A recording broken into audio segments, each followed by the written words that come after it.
Welcome, everyone, and it's great to see so many of you in here.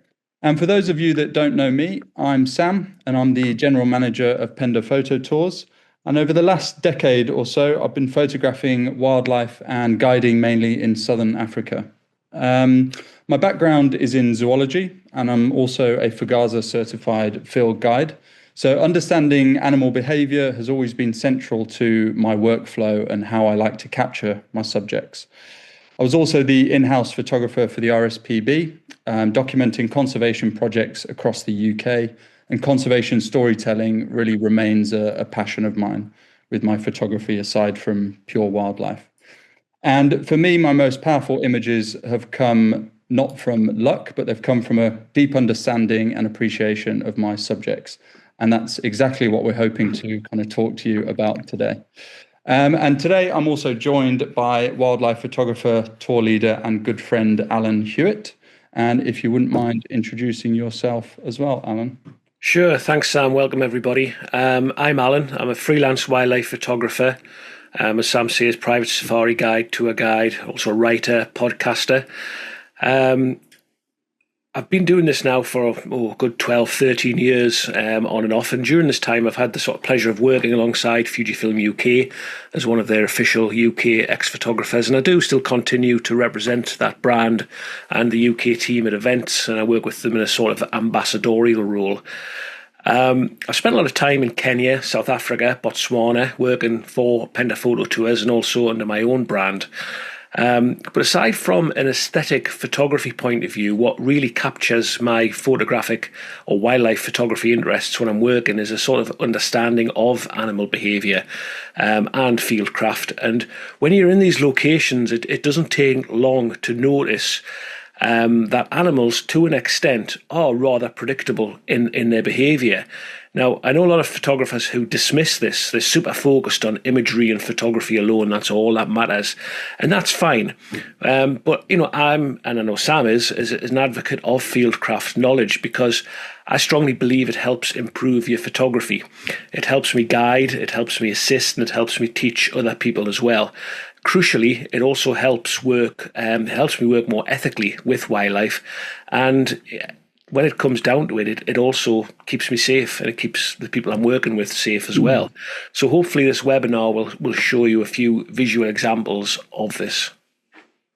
Brilliant. Thank you, Alan. And so between the two of us, we've got a bit of experience kind of out in the field, both observing and, of course, photographing wildlife, and more importantly, noting the importance of understanding animal behavior. And I think that's also something that when Alan and I are leading tours, that's something that we both try to make a part of the overall experience. So yes, we can teach you settings and the technical side of photography, but we also teach that importance of predicting animal behavior, and more importantly, then being able to act on it so that it can affect your images and create more powerful imagery. And this understanding, I think, is often the difference between a good and a great photo, which hopefully we'll show you in this webinar. That's the plan.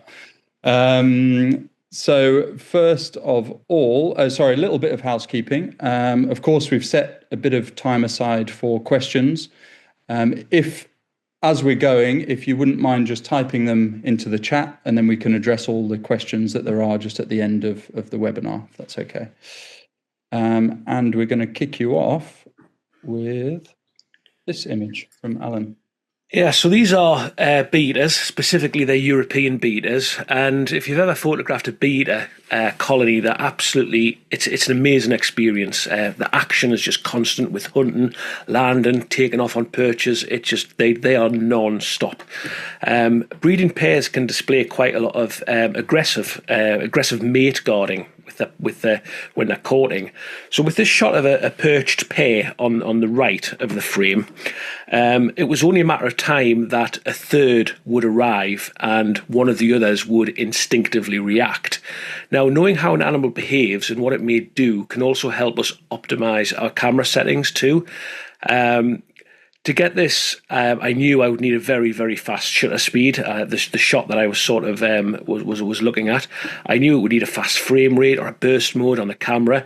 I knew that I was looking through the viewfinder. I would have probably missed the opportunity. I wouldn't have seen the interloper arriving. This was taking a long time before pre-shot technology and very, very super fast frame rates too. So the way I managed the shot, because I knew about the behaviour, because I was expecting it to happen, I pre-focused on the perch, set it to a manual focus so the camera wouldn't attempt to refocus when I hit the shutter. I kept my finger resting on the shutter button, and when I saw the third bird approach, so I wasn't looking through the viewfinder, I'd already sort of framed the image. I just ran off quite a few shots on a burst mode. So yeah, there is a little bit of an element of luck involved here. But with the combination of reading and predicting behaviour, then preparing the camera and the lens appropriately to anticipate that behaviour, you can massively turn the odds around from luck to actually, those odds in your favour. And that's a little bit more about what we're going to chat about this evening. So just to add something else to the camera setup, it would have probably been a much easier shot now with more modern cameras when you have pre-shot or pro shutters. I'm not sure, different brands call it a different thing, with very, very fast frame rates. But this was done a little bit before then, and it wasn't quite as easy. But we make our own look, and we set up accordingly, and we anticipate that behaviour to make our own look. Yeah, brilliant. And kind of carrying on that theme of luck, it's quite common, at least from when I share my images, for people to comment on your work and look at it as just a lucky shot. And as Alan mentioned, there are elements of luck, but with the right preparation and the right understanding, you can increase your odds of getting lucky, if that makes sense. And this shot that I took in Kenya is a kind of prime example of that. And as I was pulling this presentation together, I was thinking, yes, that sighting was very lucky. It's extremely lucky to be able to see a cub this small out in the open, let alone photograph it. But the way that I captured this image was far less lucky, really. And so so the story goes, we heard on the radio that there was this female leopard in the area, and she had a couple of cubs with her. So very small. They're estimated between 10 and 12 weeks. So they're tiny. They're just starting to move around, really, and starting to explore their environment. And I was in the Masai Mara National Park, and the park rangers there had actually limited the amount of vehicles that were allowed in the area, and also the amount of time that you were able to spend in the area. So we were limited to 5 minutes within this area, which is really nothing. So before we went in, I was able to prepare myself and prepare the clients to say, look, we're going in very quickly. The chances of seeing a leopard cub are slim to zero, really. It's very, very slim. But there are things that we can do to prepare if it does happen. And one of those things was I switched to shutter priority mode. And the main reason for that was I wanted to be able to capture whatever was happening, so a nice fast shutter speed. And also I didn't want to have to worry about my ISO and my aperture. I just wanted to be able, if something did appear, to be able to get into position and grab a shot. And that's pretty much what happened. So we incredibly lucky in the timing in that we pulled in. The mother leopard was on our right-hand side, and there was nice thick bushes on the left. Now, knowing what I do about leopards and big cats in general, they like to hide those cubs for good reason sorry, I'm just admitting somebody else. For good reason to keep them protected from other potential predators. Even eagles will try and take these cubs. So I knew that if the cubs were anywhere, they'd be in that thick bush. And the mother called off to our right. So instead of focusing on her, I was looking over to the left. And that's just when this leopard cub hopped onto the log. And as soon as he hopped on, he must have been on for a second, probably. You can kind of see that wide-eyed, almost shock that he's, come across us. And then he dipped back down into the bush, and that was the sighting. But without that understanding of behavior and where he could have been and preparing beforehand, there's no way that I would have captured that. It was just too fast, and it was just too quick. Everything happened too quickly. And staying on the theme of leopards, and also still within the Masai Mara, this was one of the scenes that we came across one afternoon. And it may be difficult for you to see there, but we've got a leopard, a female leopard up in a tree, who's actually the mother of the cub that I just showed you. Her name is Luluka. And she was up in this tree. I've got a closer image here. So she was up in this tree with her recent kill, which is a reed buck. And leopards will almost every time try and hoist their kills up into a tree. And they do that to protect them from being stolen by other predators. Hyena and especially lions will come and steal that, try to steal that kill. So they'll take the carcass up in the tree, and then depending on its size, they'll feed on it 2 to 3 days, sometimes a little bit longer, just depending on how much they're eating and how much is left of that carcass. And basically, we knew that she was up this tree. Obviously, she has to come down. We had to unfortunately leave that sighting, but we did head back the next day. And when we got back, Luluka, the female leopard, was not in the tree, but the carcass was. So we knew that she's very likely, it's worth hanging around, and she's very likely to come back to the carcass and to climb this tree. Now, what I didn't know was which direction she was going to climb that tree in. And I'll show you in this next wider image, just going back to that image, you can see there's a load of thick bush at the base of the tree. And beyond what we can see there is actually another 2 to 3 meters. So there's no way you could see if there's a leopard at the base of the tree or not. So we just had to pick a side, really. You're looking at the tree and you're thinking, which way is she going to climb up? Ideally, you want to be at 90 degrees. So you've got that nice, the nice side angle of that leopard climbing the tree. And I couldn't have got it much worse, to be honest. You're right on the opposite side of where she climbed, and all you can see there is the paws, a little fraction of the ear, and a little bit of her leg as she's climbing. But what that did do was tell me which direction she's most likely to climb in. So leopards will take the path of least resistance. Obviously, this is it. So if she's going to climb again, then she's most likely going to be on that side. So the next day, this was the next morning, sorry. We went back to the same tree, and she was already up the tree. Now, we stayed for about 30 minutes or so, and she began to call to the base of the tree. And it's that same call that we'd heard the day before for the cubs. And what then happened was, again, there's this huge slice of luck, but we positioned on a different angle where we thought, right, if this cub's going to climb the tree, it's going to climb on this side. And that's exactly what happened. And this is actually the same cub from the first slide, and most likely the first time he has ever climbed a tree. He's 3 months old, which is when they start doing it. And the guides in the area had never seen it before. So it's most likely the first ever time that he's done it. And again, without that fieldcraft, without that knowledge of leopards, and also that little bit of trial and error before, we would have missed that shot, just like I did in the first instance. Essentially, it's about learning to be proactive rather than reactive, isn't it? When you're faced with these circumstances, and reviewing what you see and applying it the next time round. Exactly. Yeah. Yeah.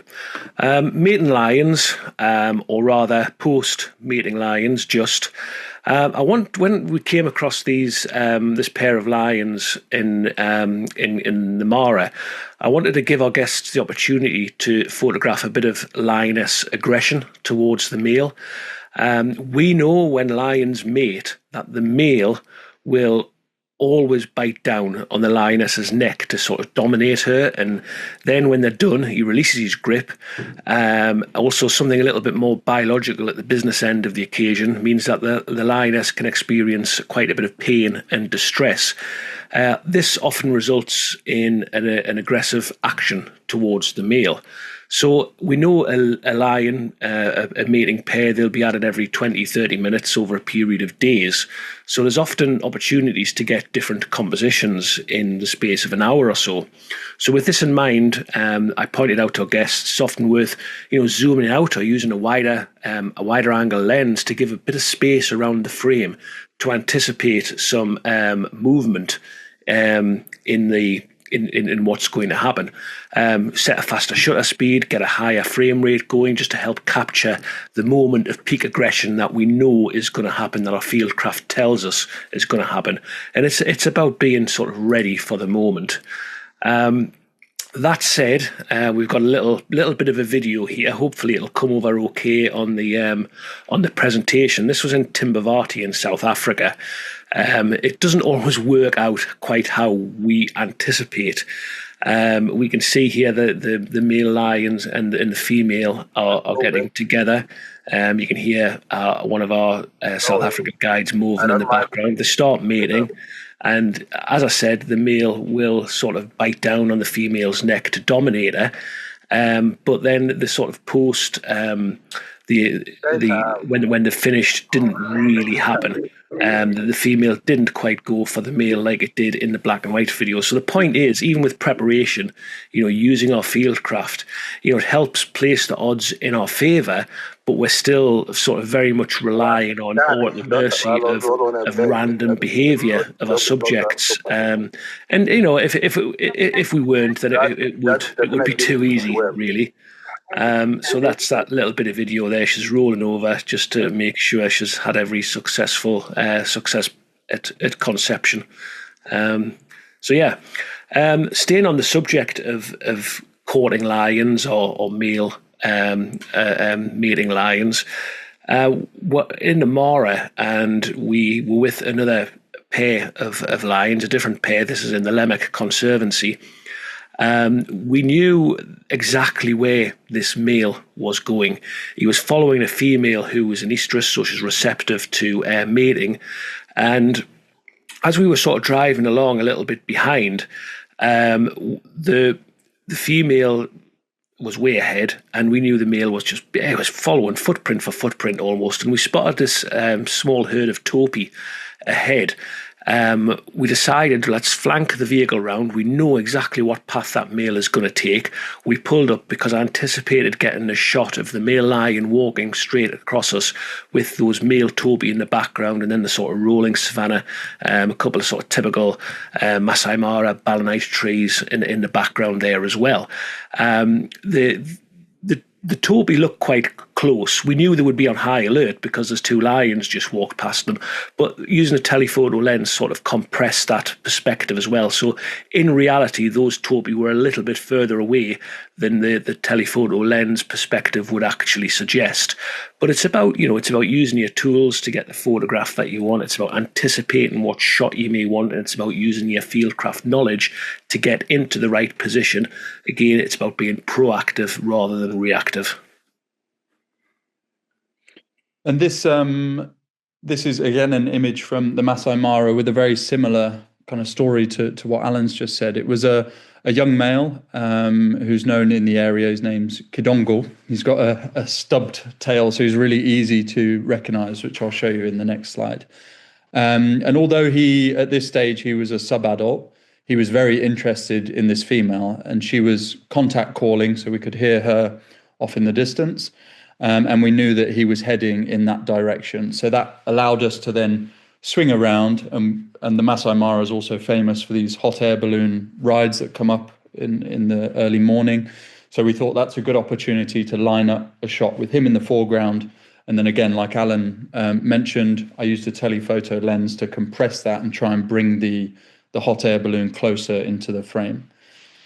And I think this is quite an interesting point in that many photographers kind of shy away from including those man-made things or non-natural items within photos. But for me, it's part of the story, and they can often encourage the most interesting conversations around imagery. So whenever there's an opportunity like this where you can include some kind of man-made item that's part of the story, then I think it can create really quite interesting images and something a little bit different.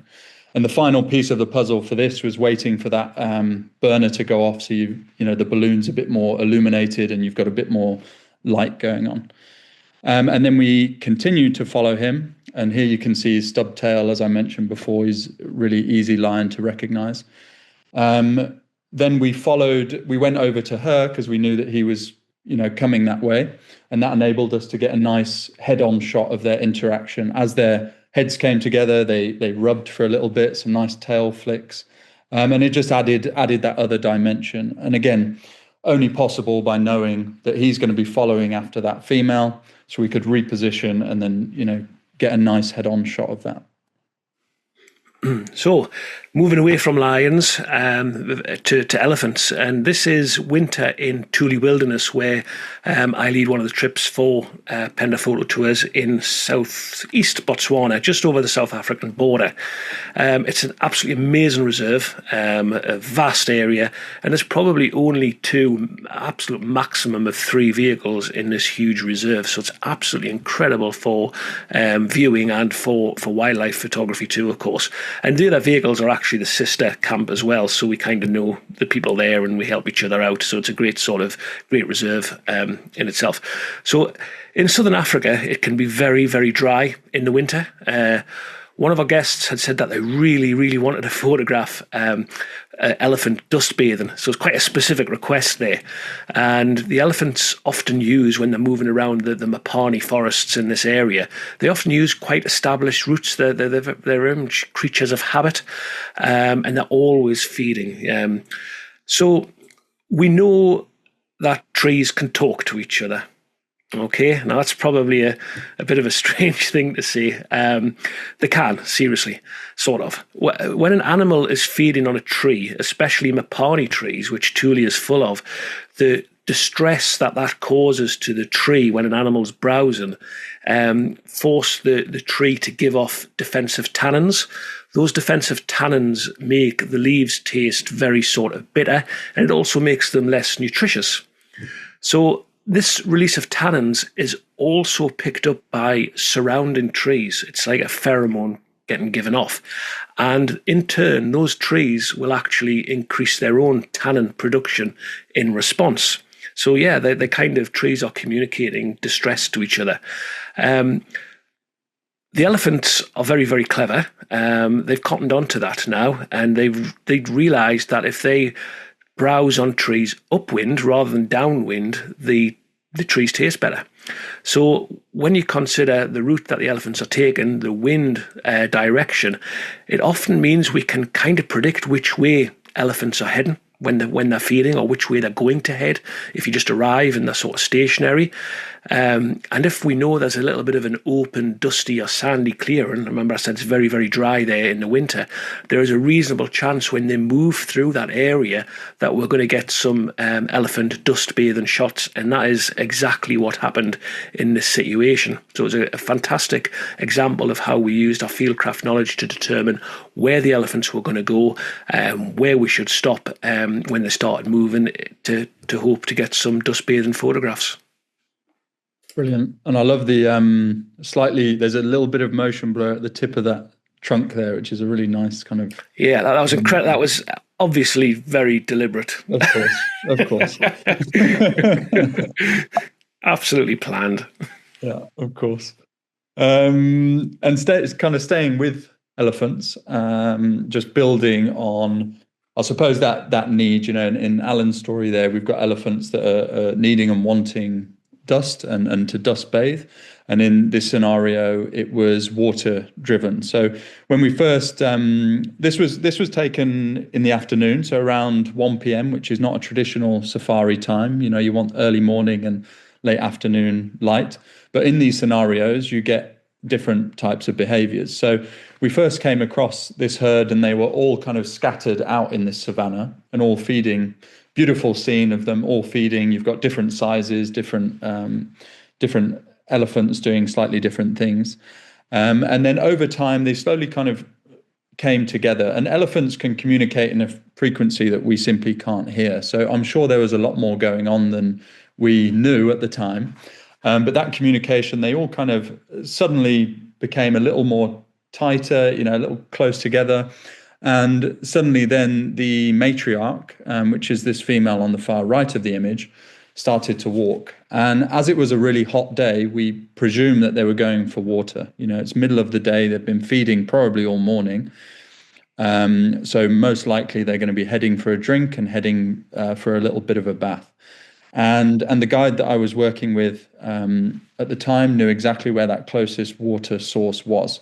So rather than trying to follow that herd of Ellies, we moved away from them towards the water and predicted in which direction and which way they were going to walk.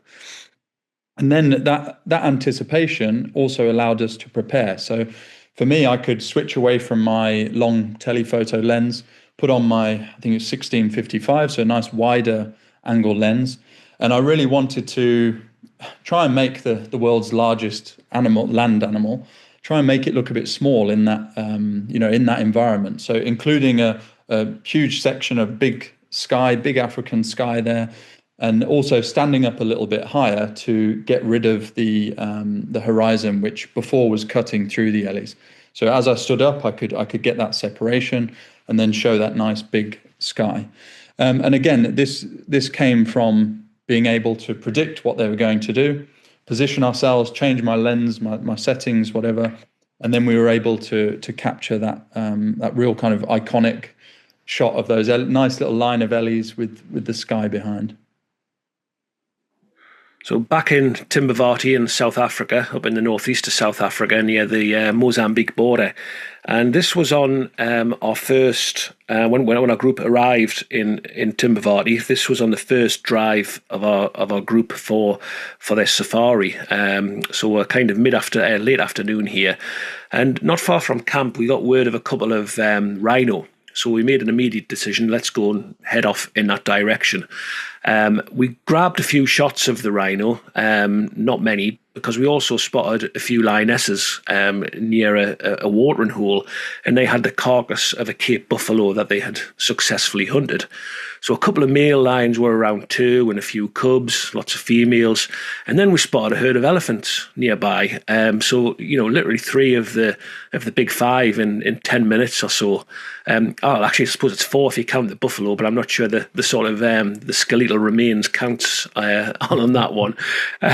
Anyway, we knew the Ellies would come down to the watering hole to they were heading in the direction that's exactly where they were going, like Sam sort of mentioned in the last slide. And the lionesses were getting they looked a bit nervous, and we put that down to the fact that there's 15 or 20 elephants approaching that direction. They've got a kill there. So we took a position in a clearer area by the watering hole, and a few minutes later the elephants obliged, as we knew they would, and it was great to see some of the youngsters enjoying a mud bath as well, getting some of the muddy water splashing. But we then found out another reason why the lions had been a bit nervous, and I'm going to leave that one for another webinar.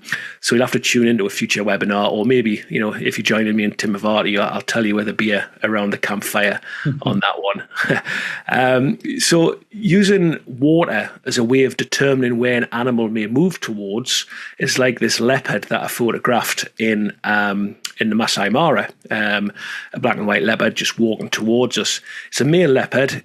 He's making his way up a track, heading to a watering hole.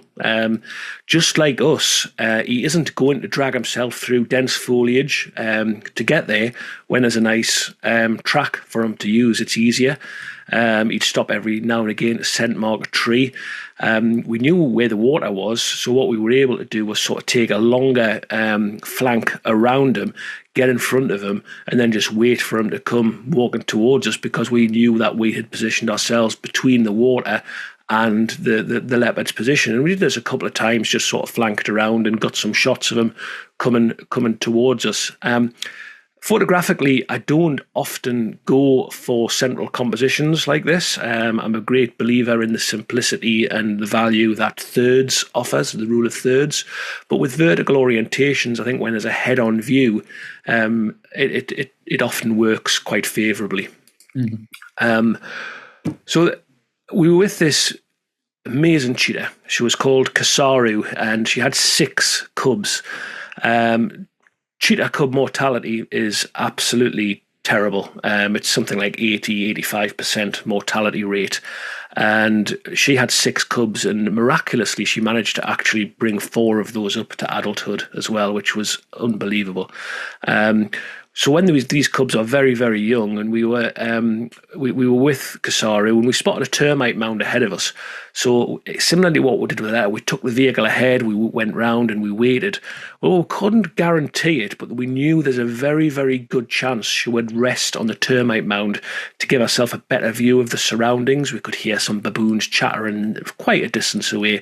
But by getting on that termite mound, we knew she would take advantage of that to help sort of scan the habitat and the environment to monitor the threats that would potentially be towards her cubs. Photographically, I decided on a vertical or a portrait orientation because I do like negative space in a photo, and sometimes it's better to have less distraction in that negative space.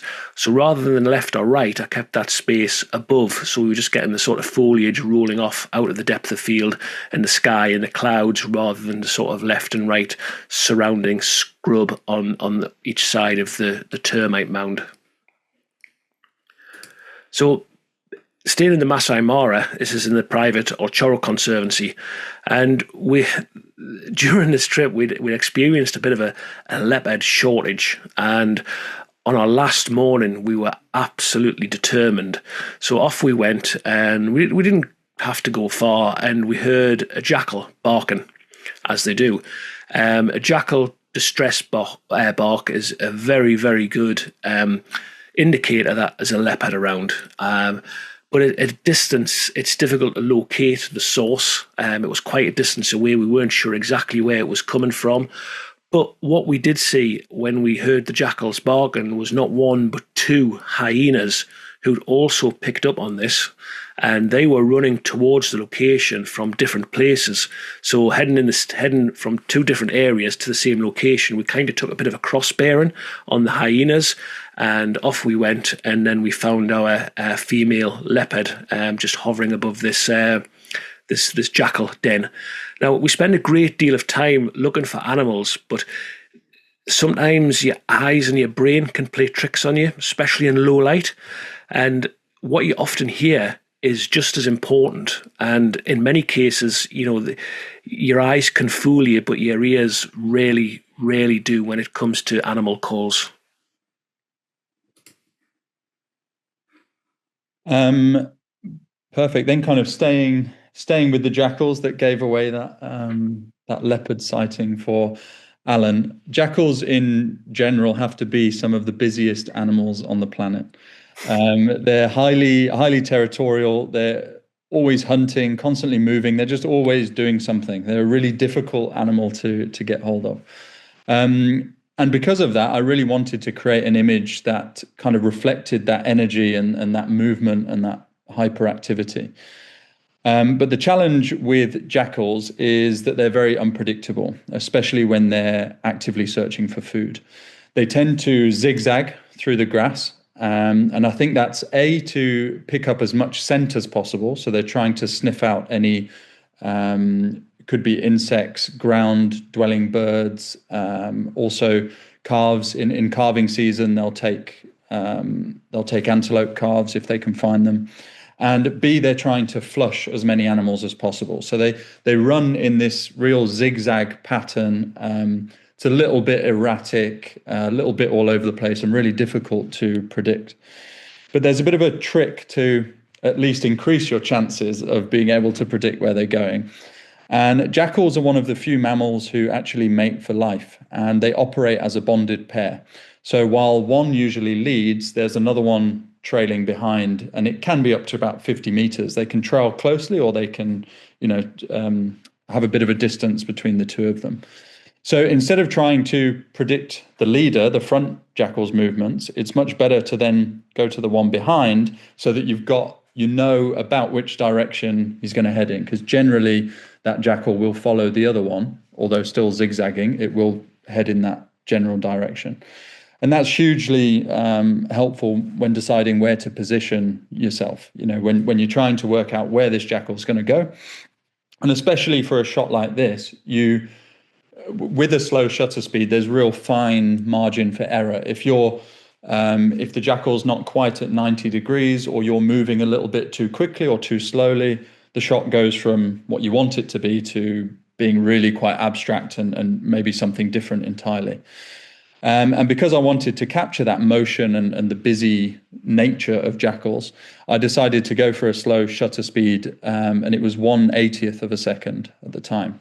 And then used a technique called panning, so following that jackal at the same speed that it was moving, and then burst as it came past. So take as many photos as possible as it's coming past. And even with that strategy, it's still very difficult to get everything right. But if we were following the front jackal, it probably would have been impossible. It's so difficult to predict which direction they're going in. So those kind of little, not only behavioral things, but also, I suppose, traits of a certain species can also help you to get the desired photos that you're looking for. And it was a very similar imagery, but very different setting with this hyena shot. And this particular morning, we came across a lioness who was feeding on this wildebeest carcass, and she was by herself. So I imagine the rest of the pride had hunted and eaten most of this wildebeest the night before, and maybe she was a less dominant female that came in for the scraps. But as she was feeding on this, the likely suspects were around, which is generally spotted hyena, pictured here, and then jackal, which we saw in the last slide.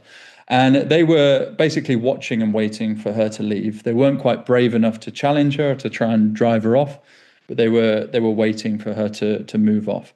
So like them, my clients and I also waited for that lioness to move, which she eventually did.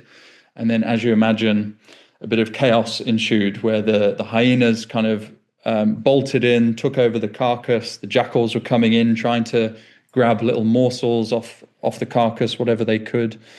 But there was, as time progressed, there was a really interesting behavior that started to happen. And hyenas are highly social, with clear hierarchies on, who's in charge and who's dominant and who's not. And interestingly, this is just a little added extra, the lowest ranking female still outranks the highest ranking male. So it's a matriarchal system, and it's got a real strict hierarchy. And with this carcass, the dominant individuals were obviously taking it over and having the first dibs at what was left. And what would happen there is two dominant individuals would start fighting. And then you had these, I call them kind of satellite individuals, or younger, less dominant individuals, which would stay on the periphery, wait for the chaos to kind of happen, and then dive in, grab whatever they could, and bolt for the bushes. There was some quite thick bushes off to one side. And observing that behavior, it didn't just happen once, it would happen over and over, probably 3 or 4 times. And once you've seen it a couple of times, you can start thinking, right, how can I make the most of this situation and maybe create something a little bit different? So I'd used a faster shutter speed to get a shot of them freezing the action.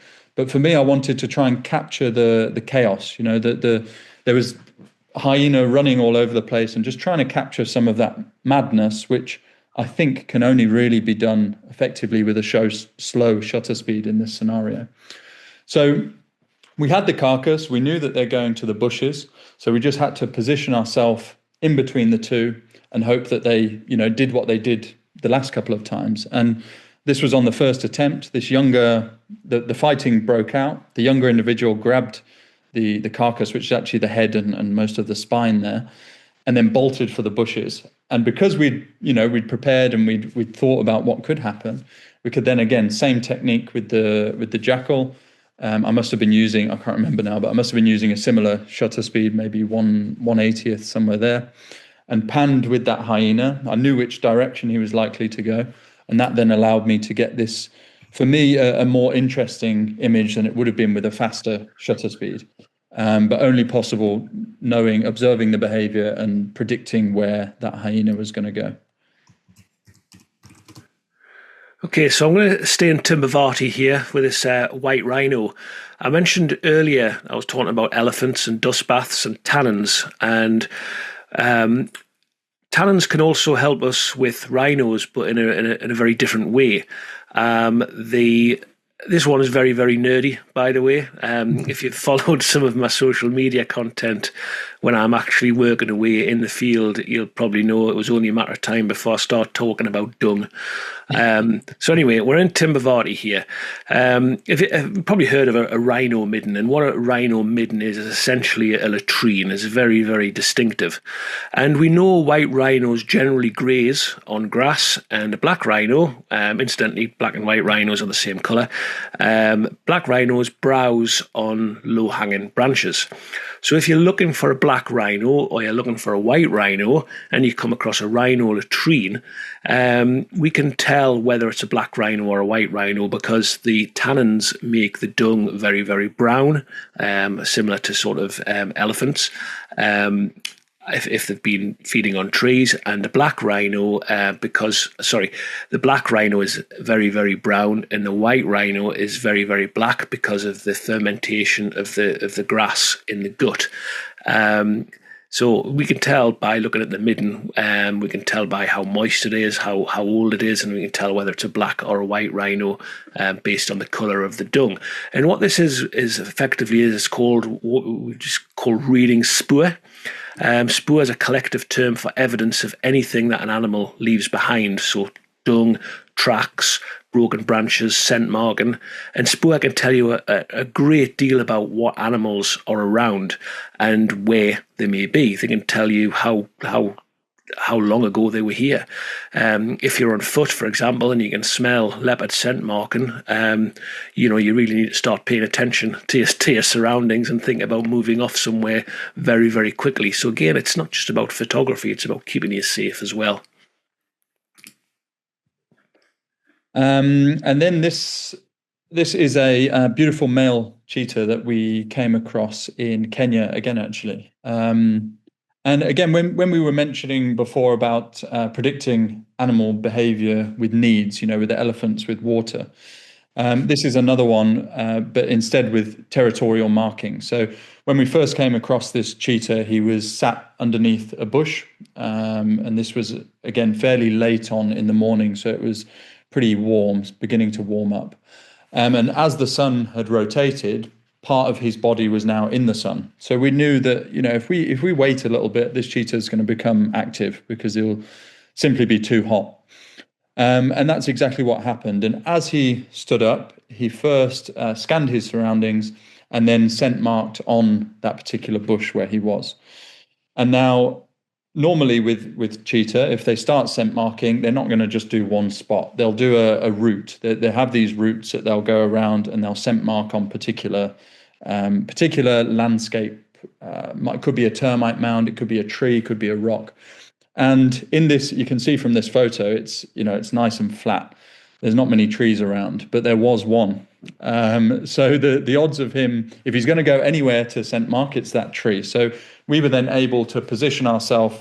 It feels unnatural driving away from the subject, but we drove away from that cheetah, positioned ourselves in between where he was and where the tree was, and he walked exactly where we wanted him to. And it was a really beautiful scene in that we had nice cloud cover, which meant that there were areas of shadow, areas of light, and he walked straight through that nice patch of light, and it just added a bit of contrast, a bit of drama to the scene, which was really stunning.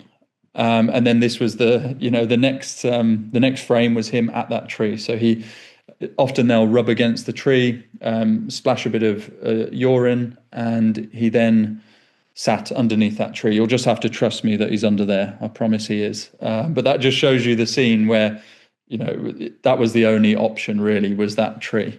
And that's exactly where he went.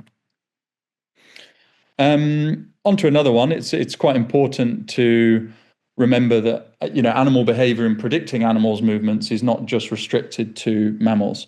It is more difficult, but you can also do a similar thing with birds, and especially birds in flight.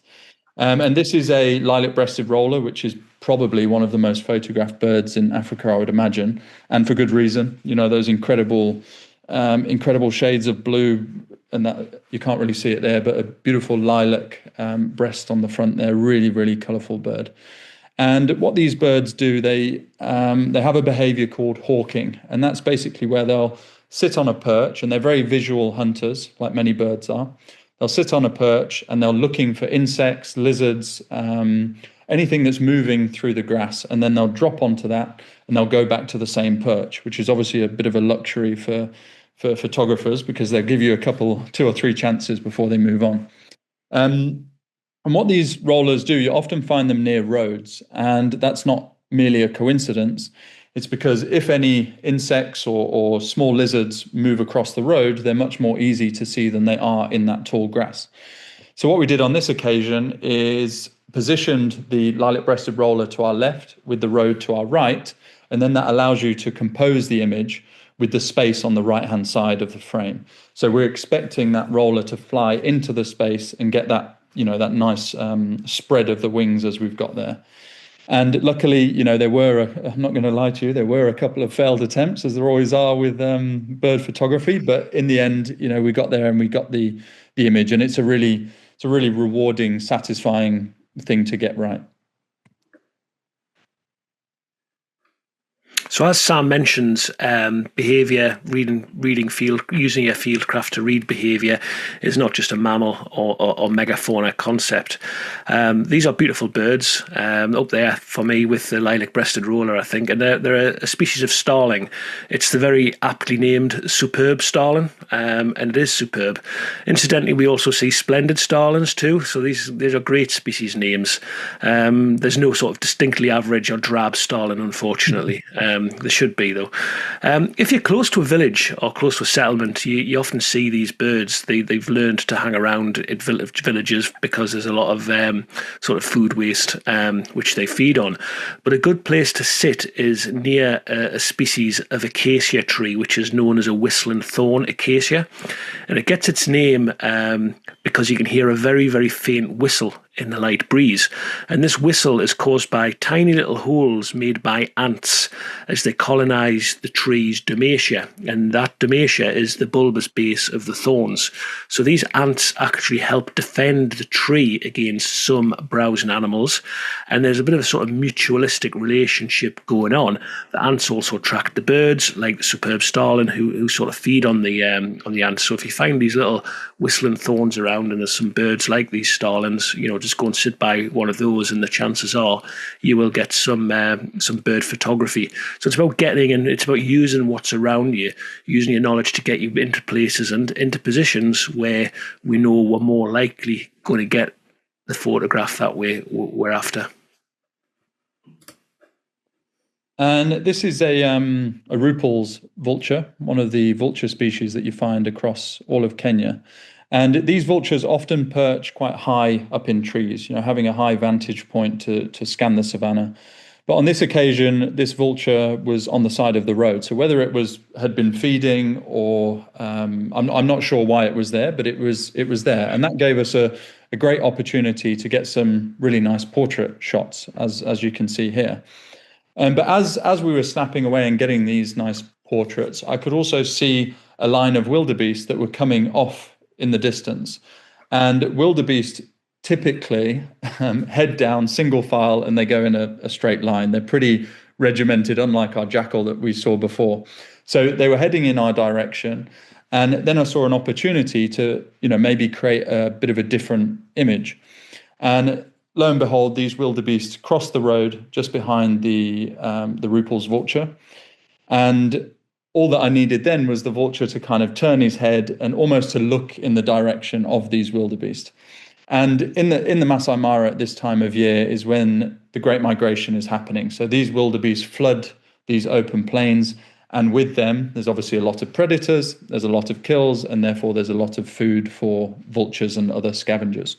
So knowing this natural history relationship between the vulture and the wildebeest and the Great Migration allows you to kind of see opportunities and be able to frame something in a slightly different way.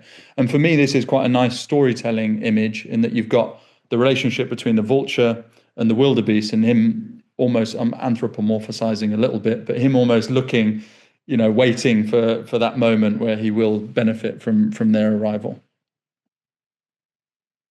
And still on the theme of wildebeest, this is an incredible area. Naborsha is a private conservancy in the Masai Mara ecosystem, and it's one of my favorite spots. It's somewhere that we go on our wildlife and conservation photography tour.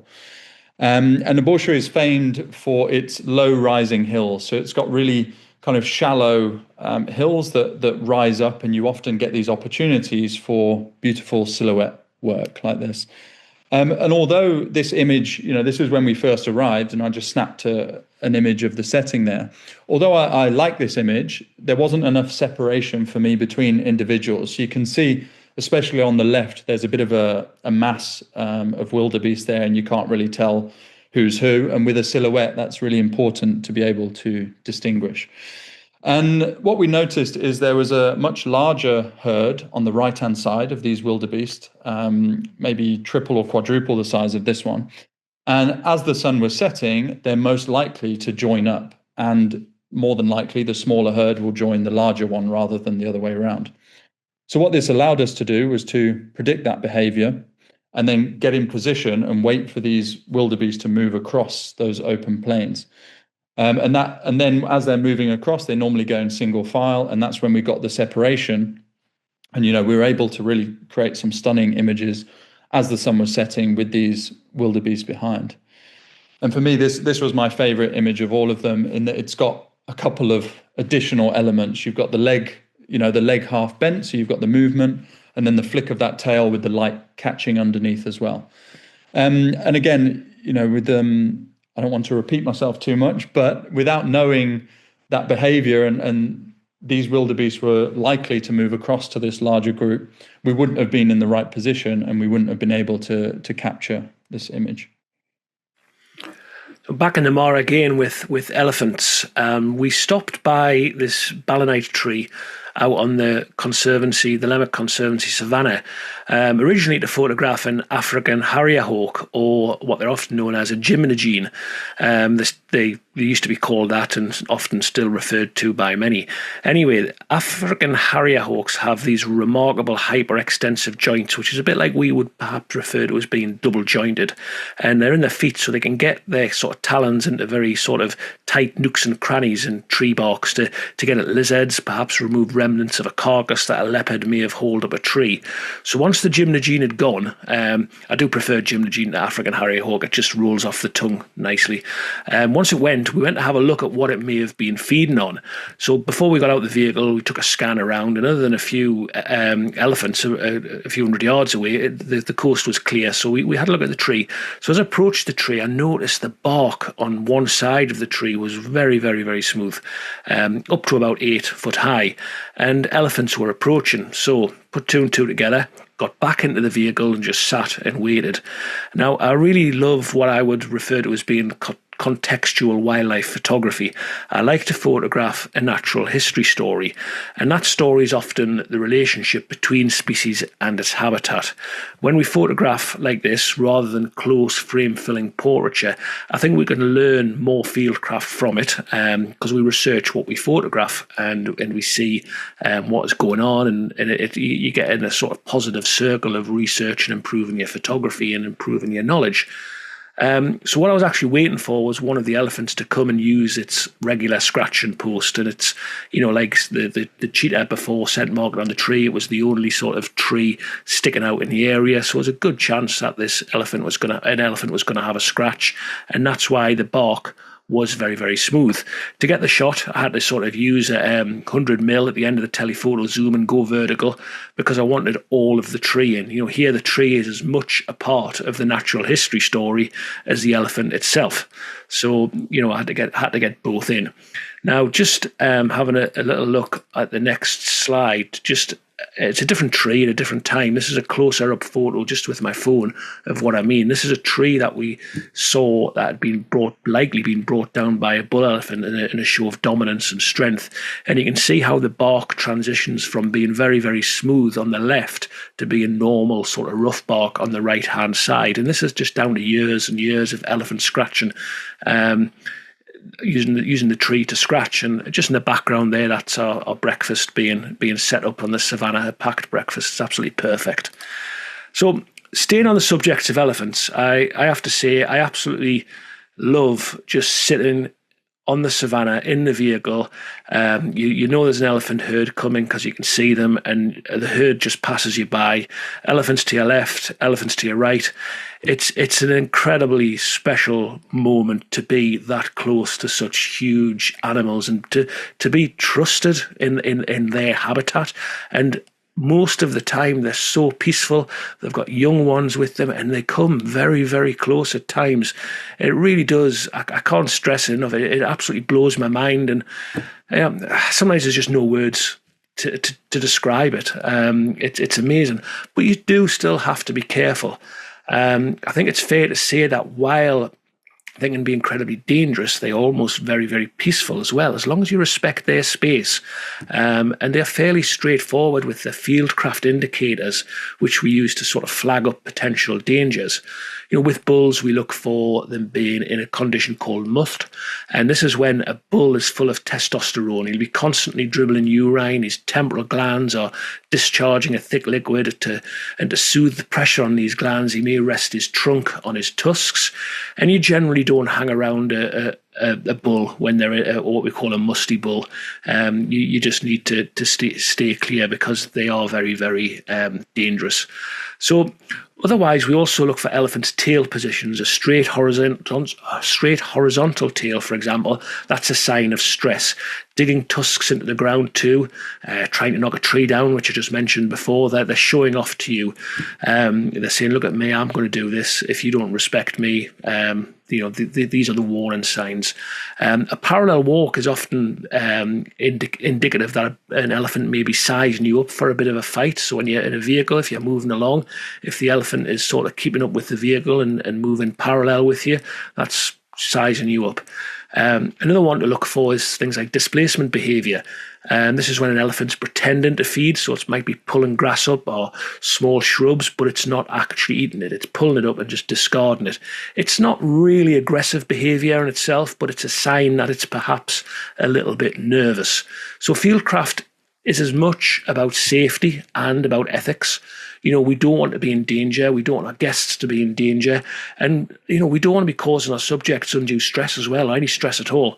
An animal that's stressed with us, it doesn't make for a good photograph at all, not a natural wildlife photograph. And it's just not the way that we want to behave. We don't want to stress our subjects. We're in their habitat and we have to respect that at all times. And that's something that's very important.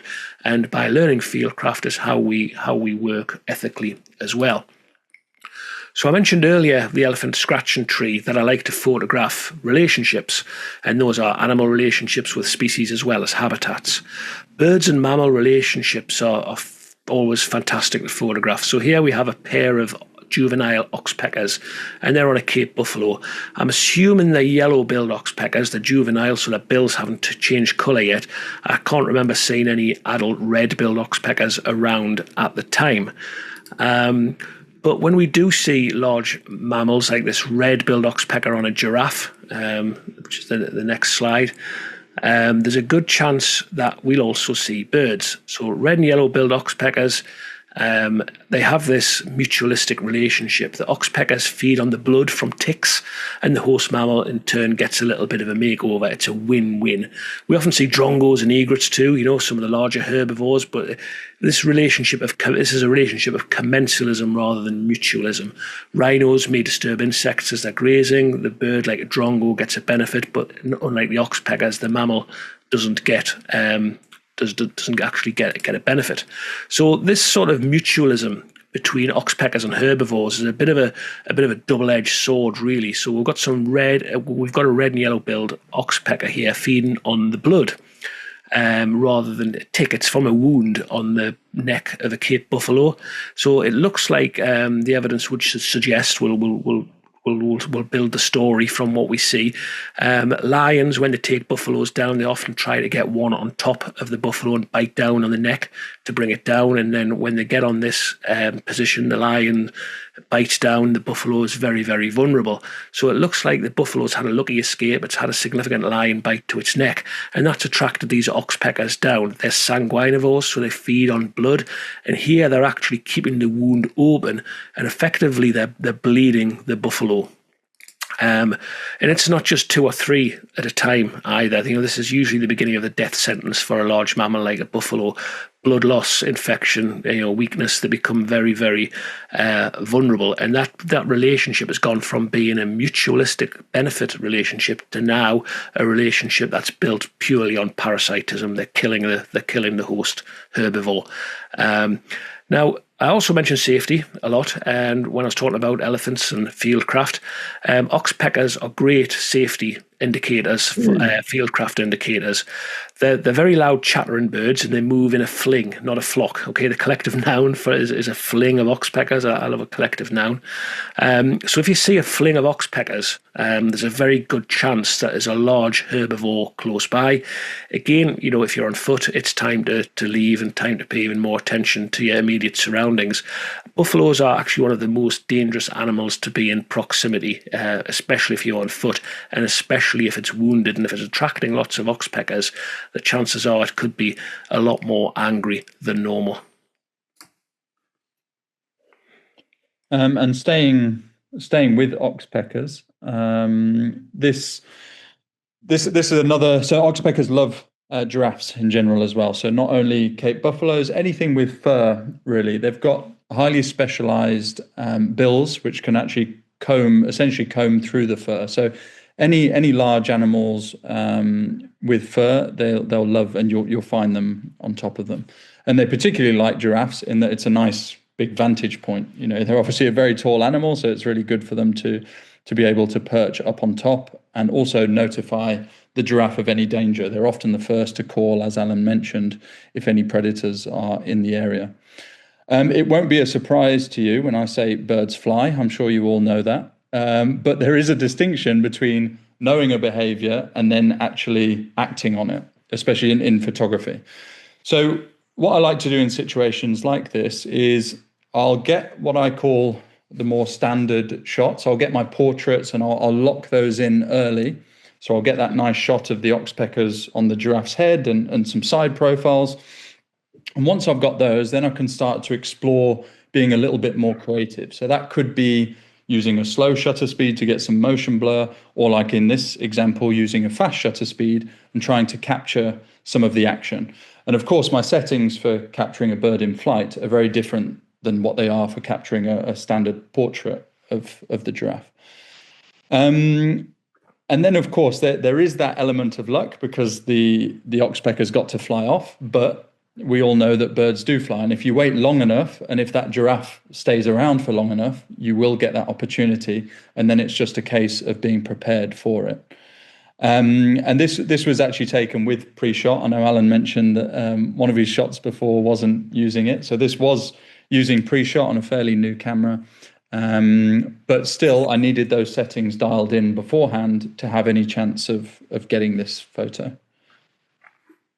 Hippos, yawning hippos. So yes, hippos are very, very dangerous animals. We all know and understand that, especially on land. They can be very, very unpredictable, and even more so if you are between a hippo and the water source when it's perhaps returning after a night grazing. So however, when they're in the water, with caution, they're a lot more placid, and it is a lot safer to be closer to hippos when they're in there. But we do know towards the end of the day, the hippos get a bit more lively, and sometimes they get a bit more aggressive with each other.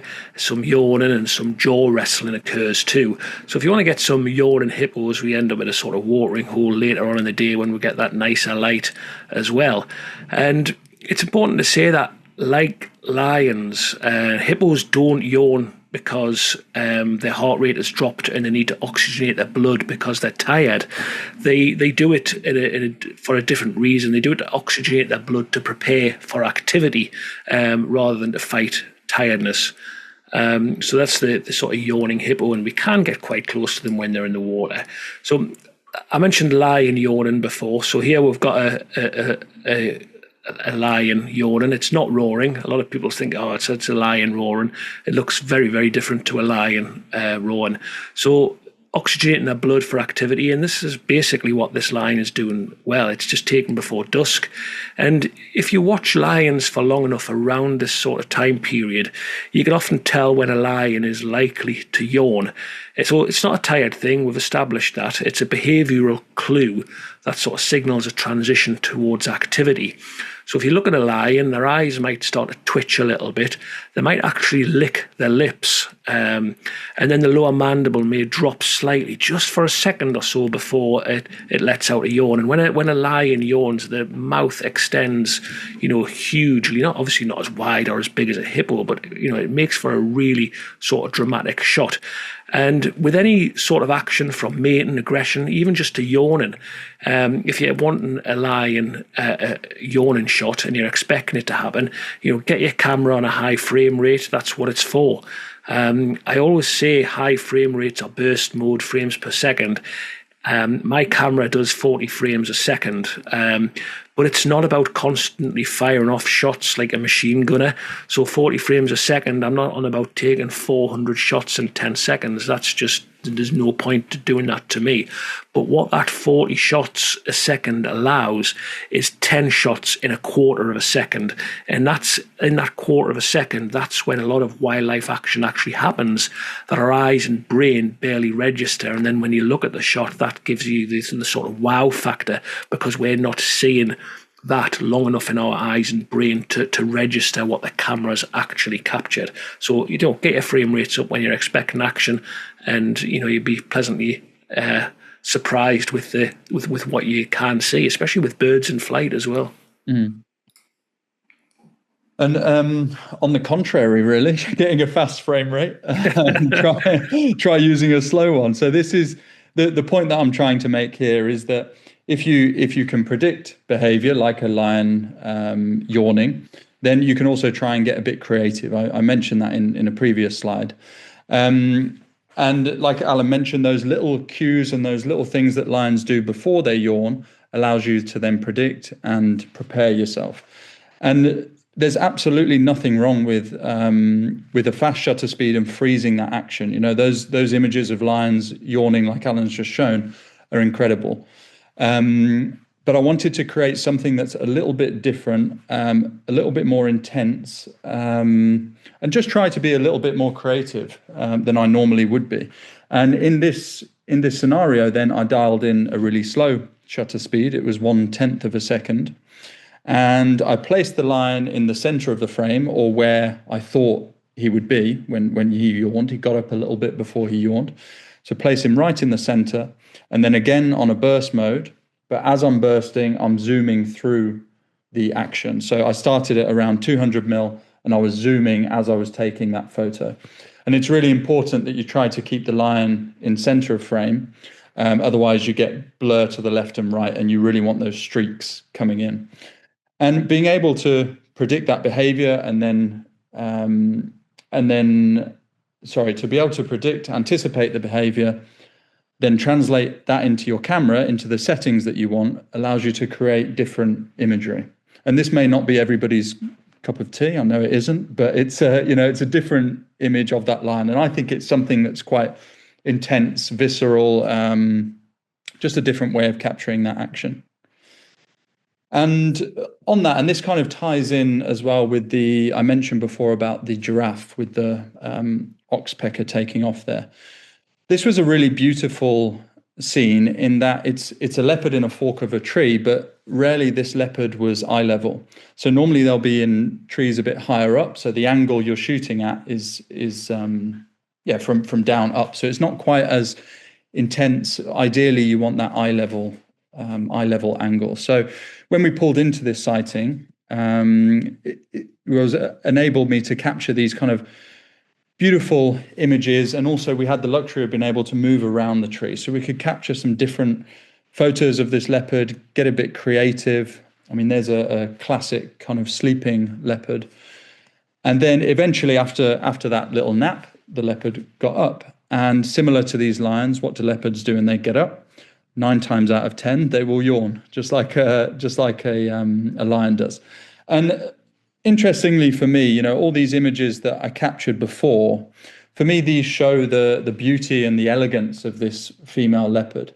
And just by knowing the behavior and being able to predict, you can capture a different trait of that animal. So for me, this image is not about not about beauty and how elegant she is. This is about her power and being an apex predator. So it's an image of exactly the same animal in the same scenario, but just knowing that behavior and being able to predict it can help you show off different traits of that animal. And this is another example of that. So hyenas, as I'm sure you know, have got a pretty terrible reputation. They're often thought of as stinky, ugly, horrible creatures, and a lot of that comes from media. The Lion King didn't do them any favors in that sense. But also they have got another side to them. Spotted hyenas are highly intelligent and they're deeply, deeply social. As I mentioned before, they've got these hierarchy, matriarchal system. And they live in complex societies where mothers often have communal dens and other clan members will act as babysitters while the females are out hunting. And this is part of the reason why spotted hyenas are so successful. You see them I think, across the whole of Africa, and they're highly, highly successful. So knowing how social hyenas are, we'd pulled into a den. So hyenas will den at night and they'll go into these burrows.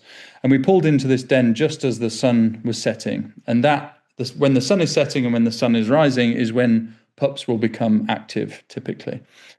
And at first they were really cautious. I remember seeing their little ears pop up out of the burrow there, and they'd pop their head up and then drop back down. They do that 3 or 4 times as they're kind of checking what's happening before eventually they came out. And knowing how social they are, I knew that they wouldn't be able to resist going around every individual and greeting them. They go around and they'll smell them, they'll touch noses as we see here, they'll rub against them, and they can't resist. So instead of me focusing on that young pup as it was doing its rounds, I instead looked at this was actually a sub-adult, but one of the sub-adults, who I really liked his or her body position, the way that the back kind of swooped around with her head coming over that one side. So instead of focusing on that pup, I actually focused on this sub-adult and waited for that action to happen. Yes, there's an element of luck as this pup came in, but that moment just where their noses touch is really special. And again, it shows off a different side of that animal. So it shows off that social, gentle nature that hyenas got that doesn't very often get interpreted. And this is another one, social bonds. So lions are the only social big cat that there is. And those social bonds between individuals within a pride are really fascinating to watch. Lionesses in particular are fiercely protective of young cubs. They're probably the most aggressive state you can find a lion in is a mother trying to protect her cubs. So during this sighting, we saw there was a young male off in the distance that was approaching the mother and her cubs. And I knew that she was not going to be happy about this. So we quickly repositioned the vehicle to get a side profile of that lioness with her cubs in the background and foreground, which is a really nice kind of storytelling element of this image. And then as the lion approached, this lion was a sub-adult and likely from the same pride as she is. So he looked very submissive, very cautious, and a little bit confused. So what I think probably happened is he's grown up in this pride, and now that he's reached a certain age, he's been kicked out. So he's now wondering why this could be his mother or one of the related females, an aunt of his or something. He's going to all the family gatherings up to this, and he's very welcome, and now he's not so welcome. So it's quite a confusing time for them. So as he approached and I saw that he was really cautious, I thought, if there's going to be a reaction, it's going to be from this mother, not necessarily him. He's very submissive. He's not likely to attack her or do anything crazy, really. So we were then focused on this mother, and as he approached, her snarling became more and more intense. And you can see she's got her heckles up, and she lowered her head, and she started to move towards this sub-adult as he came closer. And he obviously read the behavior as well. And as you can imagine, he didn't come much closer. So I think he finished at around 8 or 10 meters away. And he sat there for a little while and then eventually moved off. But the knowledge of the subject and the situation that was unfolding then allowed us to predict what was likely to happen and then focus on the right individual. If we were focused on the young male, we wouldn't have come away with very interesting photos. And that is, I'm very conscious of time, so I tried to whiz through that last one, but that was actually our final piece. So thank you, everybody, very much for listening to us. As you can imagine, Alan and I could chat about our imagery and the stories and animal behavior all day long, but we've got to put a finish to it there. But thank you very much for everybody for joining us. We hope you've enjoyed our little bit of insight there on our imagery and hopefully taken away some useful tips and tricks along the way that you can use in your wildlife photography or photography elsewhere.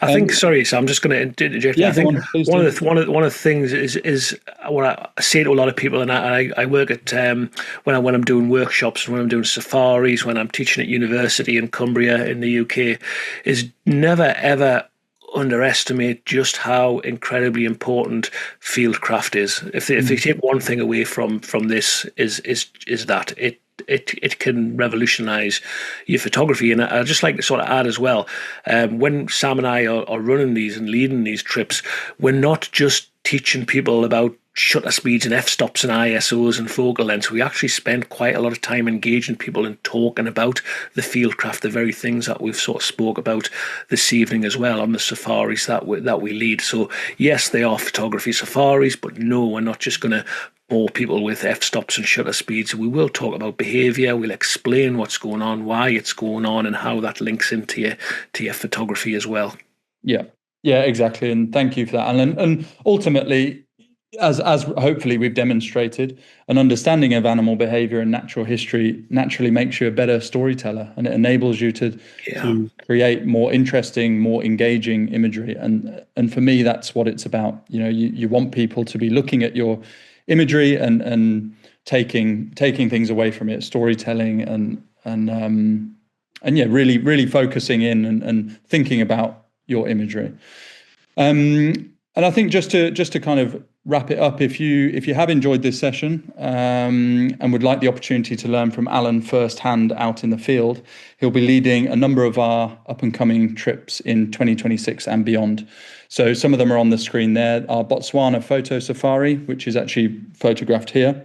And that takes place in the little visited, for some reason, but really wild incredible area. Incredible. An incredible area of Botswana.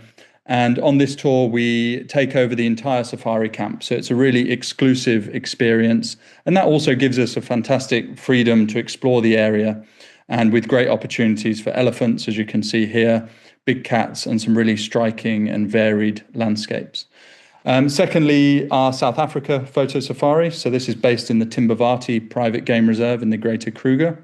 And this area is known for excellent Big Five sightings, so including rhino and particularly strong leopard sightings as well.